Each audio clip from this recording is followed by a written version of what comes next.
I would suggest that that is definitely a trend rather than an investment piece, because it is something that is likely to go potentially out of fashion.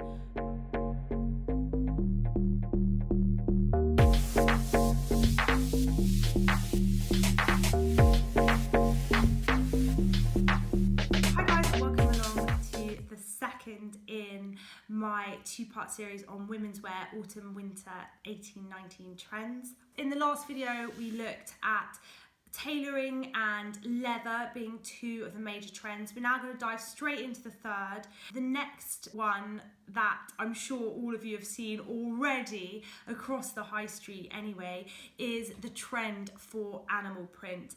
And I've always, I have to say, been a fan of animal print. I don't think it's ever really fully gone out of fashion, but this year it's back with a vengeance in every sort of different way possible, and it's not a kind of little trim here and a little cuff there. It is full on head to toe animal print, and it's not just kind of in the natural colors, but it's in the bright hues as well. It's really fun, it's really bold, and actually kind of when you see designers such as Maxmara and Victoria Beckham even putting animal print down their runway when they're normally really pared back, I think you suddenly, you sit up and you're like, whoa, this is going to be big. If going head to toe leopard print really scares the bejesus out of you, I can understand that. You might want to do a nod to the trend by getting a leopard print coat, or you could get a leopard print skirt. I've seen so many of those across the high street. I've seen a lot of leopard print skirts. If you just want to have a little dabble,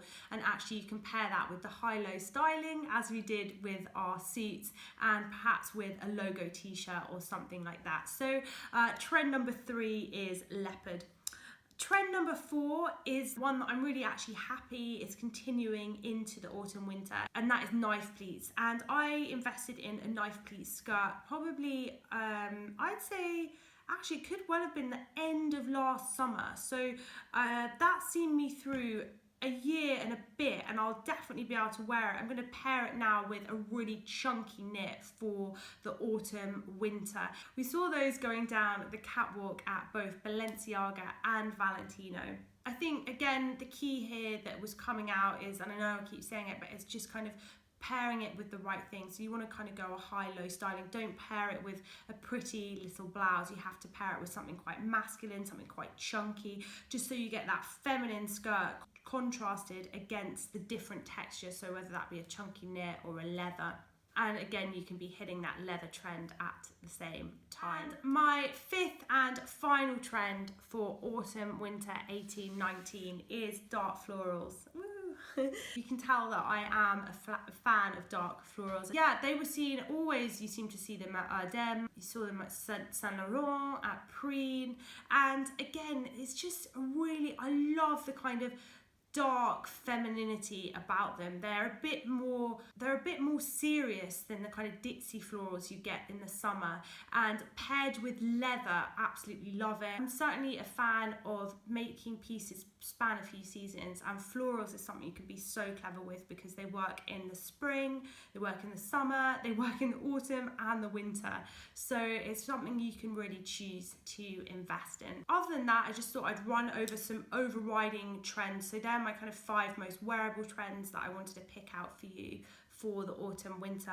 But in terms of overriding trends, there was a move towards sustainability, towards quality, towards shopping with a conscience, and hooray, this kind of backlash slightly against fast fashion. I think it does need to happen. We need to think a bit more about where our clothes are coming from, who's making them. Am I buying something that's going to be still in one piece in, say, 3 washes time, I think the consumer's becoming more savvy. They're expecting more from their clothing. They're not willing to necessarily pay a high price, but they are really now focused not only on price but also on quality. I think we went through a time when we were just focusing on price, and that's kind of swinging back now a little bit.